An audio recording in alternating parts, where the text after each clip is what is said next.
off asking what it was like being a child of the 60s and 70s. Well, let's see. I'd have to say that it was kind of like an illusion, you know. It almost feels like it was sort of like another lifetime, from the sense that I had no idea, you know, what it was, you know, what the rest of the world was like, or, you know, how I fit into it, because I lived in an all-black community, you know, with a lot of other poor people, and, you know, so for the most part, I didn't even realize that I was poor, you know. I mean, I thought that everybody, you know, lived, basically had the same kind of things, and you know, when I would go to school, I would see, you know, a lot of, actually a few African Americans that had a bit more than we did. You know, they dressed better. They, you know, they just had a certain something about them that let me know that, you know, that after a while that, you know, my family was kind of struggling. White kids, well, they lived in our area, had it pretty good. They come to school dressed in nice sweaters and stuff like that, and we kind of struggled. You know, but we had to kind of switch, you know, I'd have to borrow my brother's shirt and we'd switch pants. Fortunately, we were all roughly the same size, and most of us wore the same size shoes. Dad had a job where he came home looking like a grease monkey every night, you know, with real sweaty, dirty clothes on, you know, kind of thing. And I, you know, again, you see, you know, these are your parents. This is the first people that you begin to realize these are the most important people in the world to you, folks. And I just thought, well, I guess this is pretty commonplace. Maybe some other guys just got lucky and got some other jobs. Daddy could probably get that job if he went applied for it, you know, wearing a suit, whatever. But that's kind of basic kind of world I lived in. In my community, we created our own language, you know. I mean, we had our own vocabulary, you know. It wasn't something that was going to give us any great awards at school, but African Americans, you know, we had our own style, the way we dressed, the way we talked, the way we danced, the kind of music we listened to. And when we went out and we talked to white kids, we thought they were corny. I said, this guy's a dud, you know. Look at this, he's all this, their style. And I'm giving you this because, you know, not to put down, you know, white people. You asked me a question, I'm basically trying to answer the question for you. But it's kind of like, you know, and I thought that, you know, I saw whites and, you know, completely differently, and even though they seemed to have everything, they didn't seem to really. My way, the black way, seemed to be, you know, the way it was supposed to be, you know. And anyway, hopefully I answered your question enough. Now, when did you first start running in track? We used to, in my community, we used to have, you know, on every community, every block, there was a fast guy, you know. So what we'd do, we'd you know, when the weather got good, we'd get out in the middle of the street, all the guys in the community, and we'd race, you know, and you know, so there was a fast guy in every community. And so what happened, the word would get out that this guy in this community was fast, so some other guy from some other community would come over to challenge you know. And it was kind of a neat thing, because you hear, well, oh yeah, man, you're tough, but you got this other guy's name is Bill Flowers, he'll come over and kick your butt. And that's, well, bring him on, you know, bring him on over. Let's see if he can run, or, you know, if you're just selling whip tickets. And so, you know, that's kind of the way we did it. But so after you know, a couple of summers of that, from between 8th grade and 9th grade, you know, I took an interest in track, and I was actually discovered in a PE class where I you know, we did, what do you call it, the race. Run back and forth. Yeah, you do the obstacle course or whatever it is, you know, the down and back kind of thing. And I ran one of the fastest times that they'd ever had recorded. And so my junior year was the first year I went out for track. But I ran really well. I finished 4th in the city in the 100-yard dash, and I finished 3rd in the 220. And, you know, after just 1 year of training, and so, because I was pretty fast, but I just needed to get in shape and understand the sport. So I started when I was a junior in high school, and in my senior year, nobody could touch me. I broke every record there was, and did a lot of things like that. And I finished 3rd nationally and the best in the country, you know, and at the Golden West Championship. So it was kind of a neat opportunity. I won a scholarship to UCLA and Oregon, and so eventually, landed here in Oregon and ran pretty well. Did a lot of good stuff. What were your times? Well, I ran in the 100-yard dash. I ran in high school. I ran 9.5 and 21.3, and in college I ran 20.8. That was my best, and 10.22 electronic. And the 100-meter, they switched from meters, to they switched from yards to meters, and which basically kind of a good thing. But for a long time we ran yards, and that was kind of a new deal for me. But I was coming through in a period of transition where we were running yards, and so I still have the state record here in Oregon for 220-yard dash, only because they stopped running it. You see, if they hadn't transitioned to meters, then somebody would have broken it a long time ago. But because you can't break a record that no longer the distance that they no longer run. So that was kind of neat. So I started my junior year and ran beginning then.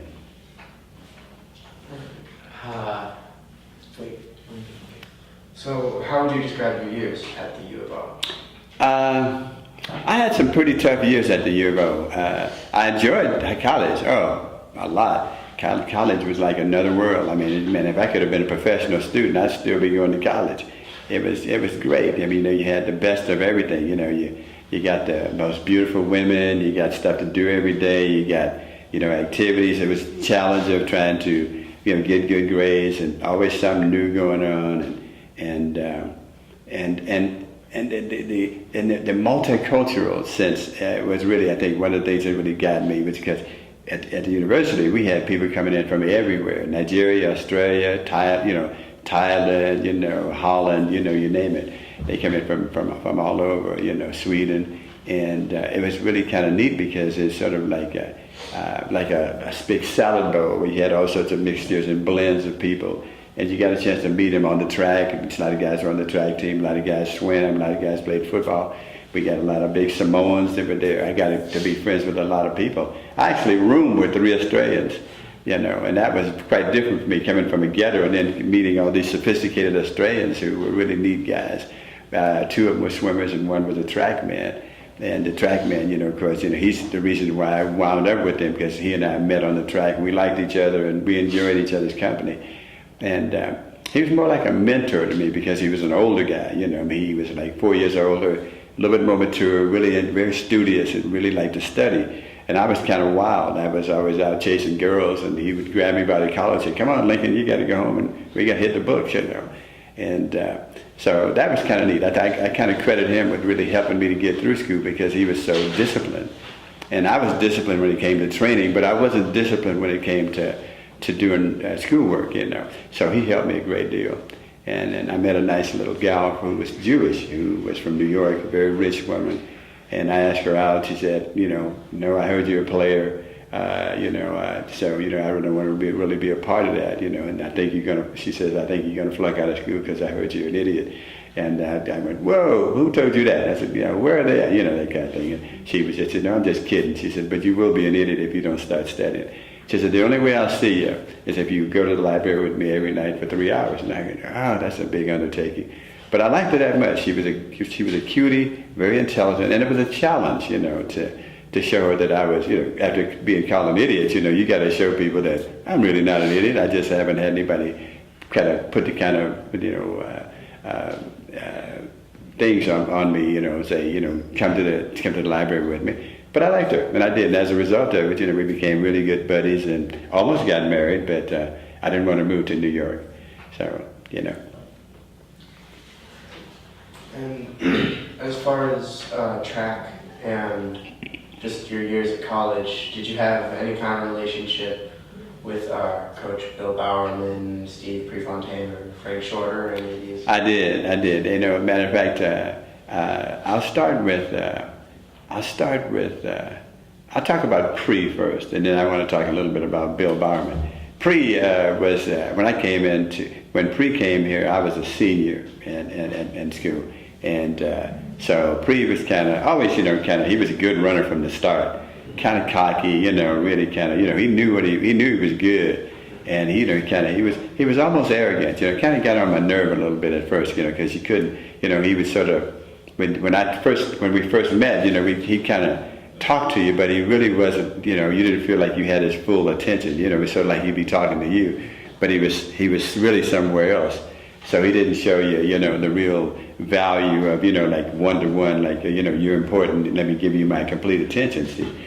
But he was the guy on campus because he started winning even when he was a freshman. So I felt like I had to kiss up to him. So eventually, we wound up in the same dormitory, in the same apartment complex. And there was a gal that we both liked who really liked both of us, but she liked us for different reasons. She liked him because he was a superstar celebrity. And she liked me because she thought I had the nice body and was, the sprinter. See, so she was kind of, But so we came head to head whenever we'd be out, maybe there'd be little parties on campus or parties away from campus or whatever, and he drank even when he was a freshman, he loved beer, he was just just a big beer drinker, but it didn't seem to impact what he did. I mean, he wouldn't drink until after a race, but when he did, he could pile on 2 gallons, in his gut, and still just turned red color, but he never appeared to really be drunk. But getting back to the story, it was like we dated the same gal, and so when he realized that we were dating the same gal, he considered himself above me, so he couldn't figure out why she'd want to be with me and not just him. So I met with him one day, and I told him, I said, hey, why are you so confused about this girl? I said, she doesn't want you or me, to be honest with you. She's just she thinks that she's just using us. Don't you get it?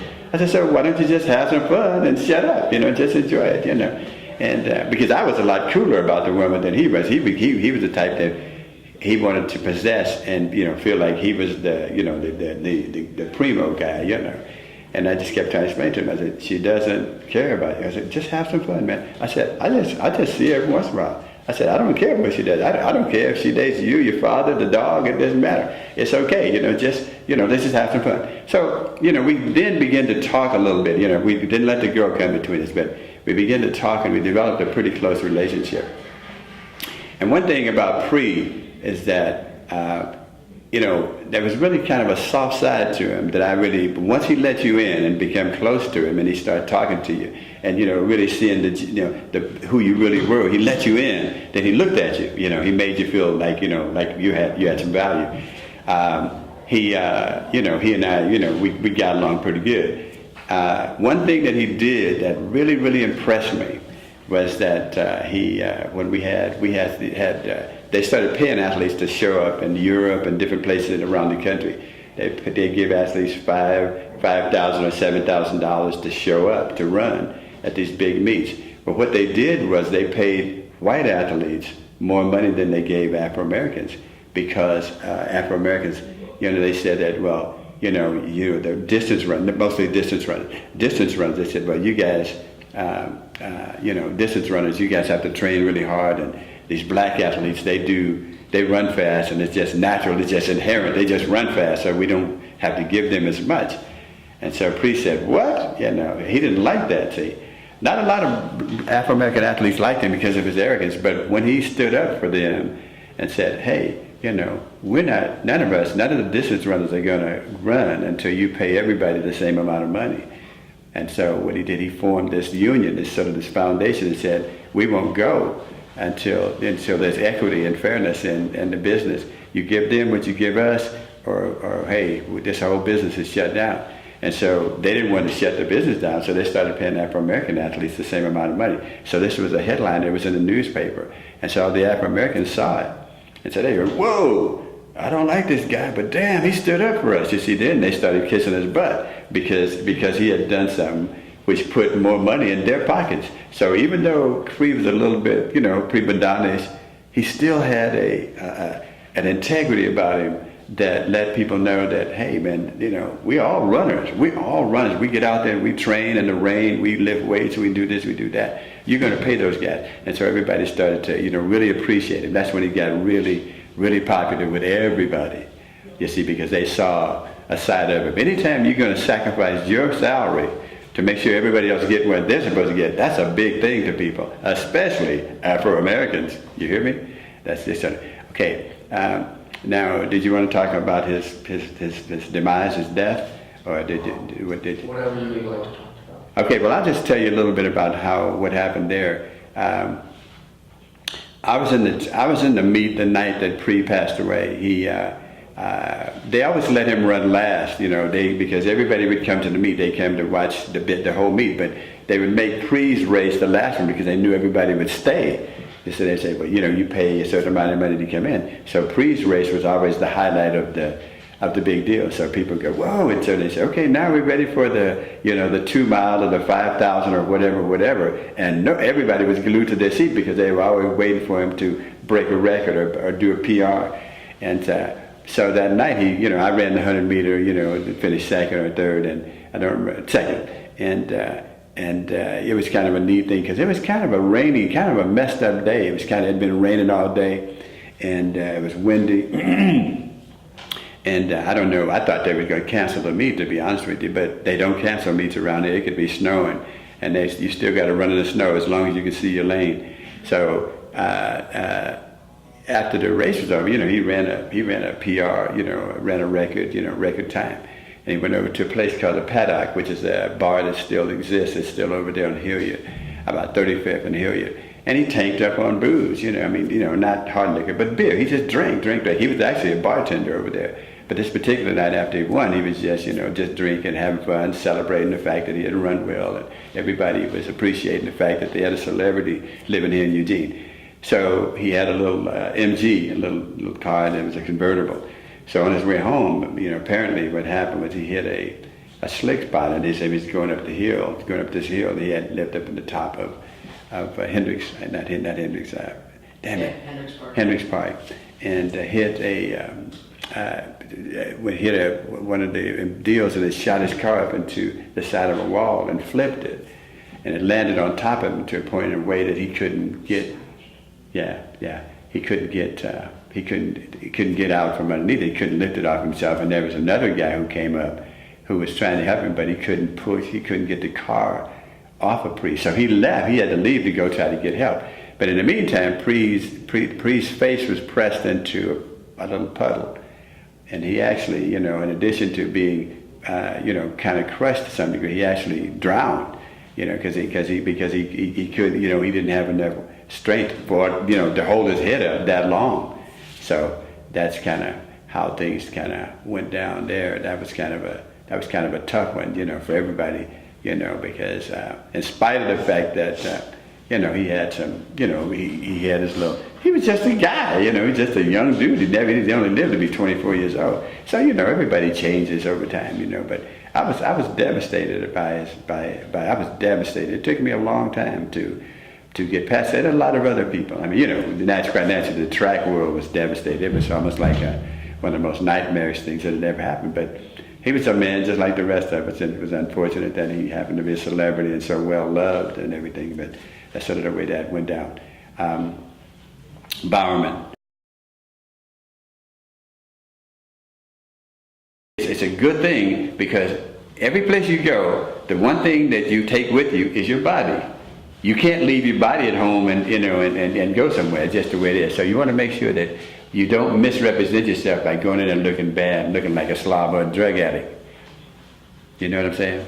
And so that's a good way to take care of yourself. Always take care of yourself. Make that a part of your lifestyle. Make that a part of your lifestyle. Always do something. I don't care what else goes on in your life. Always exercise. It's good for you.